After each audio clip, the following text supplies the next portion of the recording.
چه چیزی رو در خودت زیبا می‌بینی؟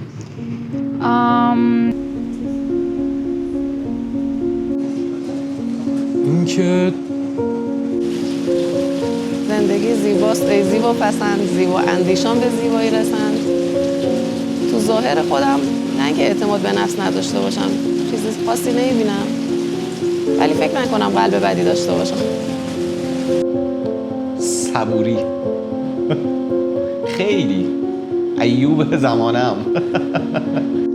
چه چیزی رو تو خودم زیبا می‌بینم؟ جسمی بخوام بگم چشام، اخلاقی بخوام بگم که خیلی گربه ها رو و حیونا رو دوست دارم. چشمام و هنرم، بازیگری. بگم همه چیمو ولی واقعا چیزی که توی خودم خیلی دوستش دارم انرژی که دارم و توی اکثریت آدما نمیبینم. این علاقه‌ای که به زندگی و به آدما دارم برای خودم خیلی چیز جذاب و ارزشمندیه. احترام. من یاد گرفتم که به همه آدما فارغ از اینکه چه جایگاهی دارن احترام بذارم. من خیلی آدم شیطونیم، خیلی پر انرژیم و اولین ویژگی که جلب توجه میکنه تو من و آدمو متوجهش میشن همین موضوعه و خیلی دوستش دارم. خیلی زیاد این خونگرم بودن و اجتماعی بودنم رو دوست دارم. خیلی راحت با آدما کانکت میشم، باشون دوست میشم، باشون ارتباط میگیرم بدون اینکه ذره‌ای انرژی منفی نسبت بهشون داشته باشم. اینکه خودم تلاش میکنم همه چی رو به دست بیارم و فکر میکنم همه چی دست یافتنیه و به کسی تکیه نمیکنم، به نظرم خیلی زیباه تو خودم و دوستش دارم. واقعیتش همیشه از خدا هم خواستم که خدایا به من بیشتر واقعا توانمندی بده که بتونم مثمر ثمر برای جامعه‌ام باشم، برای خانواده‌ام باشم و جامعه‌ام همینطور.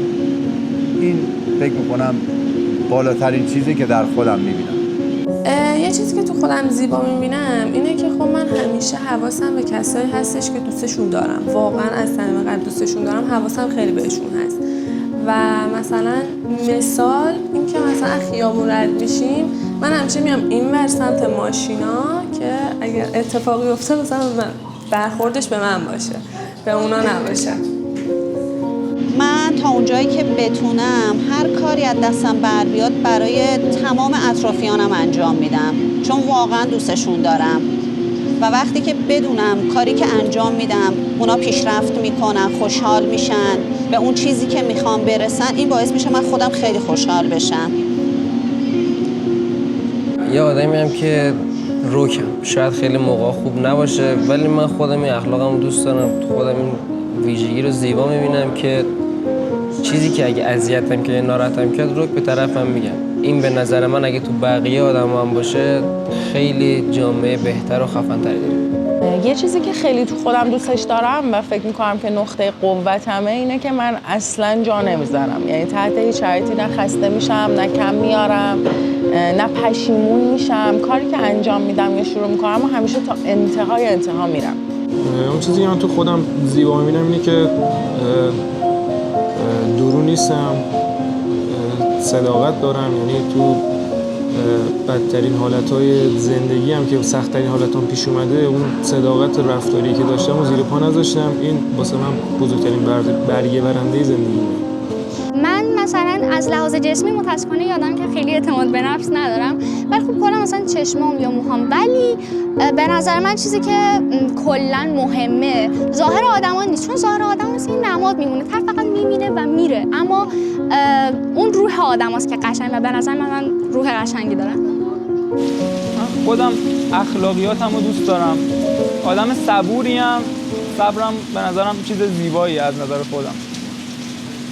به نظر من لبخندم زیباست و نه به خاطر وجه بصریشون، واقعا ارتودنسی جواب نداد و دندونام برگشتن به حالت کج سابقشون، ولی لبخند من خندم در واقع احساس میکنم مصریه و اینو در موردش دوست دارم.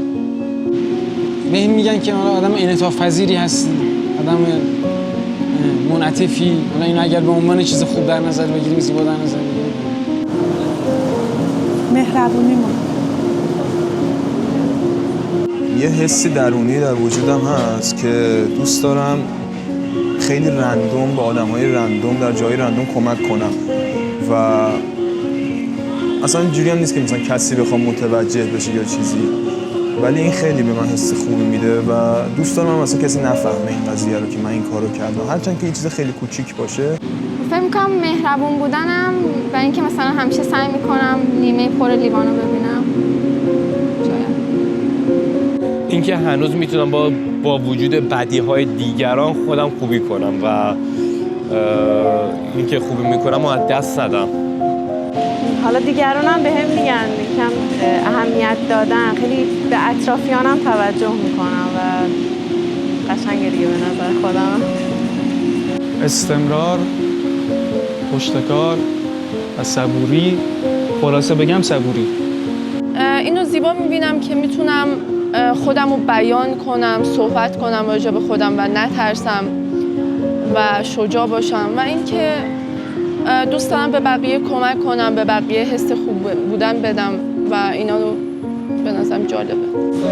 اینکه دوست دارم شاید تغییر ایجاد بکنم، اینکه دوست دارم خلق بکنم خیلی چیزا رو. یه روحیه انقلابی دارم، نه به معنای شاید سیاسیش، ولی به این معنی که دوست دارم تغییر ایجاد بکنم توی این دنیا. من ذوق زیادی دارم، هیچ وقت خسته نمیشم از زندگی کردن، همیشه میدونم یه چیز جالب فردا وجود داره که ببینم. چیزی که توی خودم زیبا میبینم اکثر اوقات اون مهربونی است.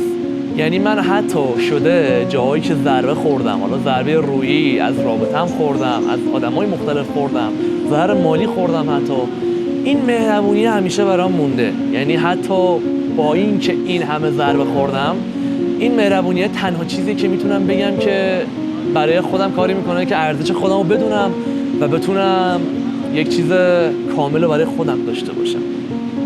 من حس میکنم که قدرتم خیلی برای خودم زیباه، مخصوصا توی این تایمی که دارم دخترایی میبینم که خیلی دچار ترومای زیادی شدن، با اینکه منم خیلی داشتم درگیر این موضوع میشدم، ولی اینکه خودم رو تونستم از پنیک اتک بکشم بیرون واسم خیلی خفنه. شاید این چیزی که مثلا هر کسی رو میتونم به راحتی ببخشم یا از هر موضوعی به راحتی میتونم عبور کنم، واسه خودم خیلی جالبه و به نظرم میتونه زیباترین چیزی که توی اخلاق بنده باشه همینه. من بیش از اندازه میتونم عشق بورزم، خیلی زیاد میتونم محبت کنم با آدما، اینو خیلی تو خودم دوست دارم. خیلی ها یه وقتا گدای توجهی که من دارم میشه، اینو خیلی دوست دارم راجع به خودم و چیزی هم که خیلی دوست دارم شخصیتمو خیلی دوست دارم. شخصیتی دارم که اکثرا باید بگردن تا پیداش کنن، خیلی نمیتونن پیداش کنن. استایلم هم دوست دارم. صداقتم.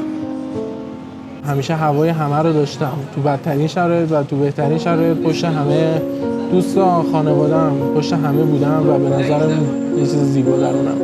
اینکه آدما رو خیلی دوست دارم و واقعا نمیخوام با آدما ضربه بزنم. سعی میکنم تا جایی که میتونم لبخندم رو از دیگران دریغ نکنم، چون انگار دریغ کردن لبخند یک نوع خودخواهی به حساب میاد به نظر من. سعی کردم آدم سخت‌کوشی باشم، سعی کردم که ناامید نباشم نسبت به شرایط، نسبت به آینده و موارد این چنینی و تا جایی که بتونم تلاش کنم. اینو زیبا میبینم که مثلا وقتی حس کنم یکی حالش بده یا نمیخواد، مثلا میبینین بعضی وقتا کسی که حالش بده نمیخواد صحبت کنه یا از اجتماع دوری میکنه، اینا سعی میکنم از دور کنارش باشم نه از نزدیک، سعی میکنم حواسم بهش باشه. خیلی خاص بود. پیش اومده.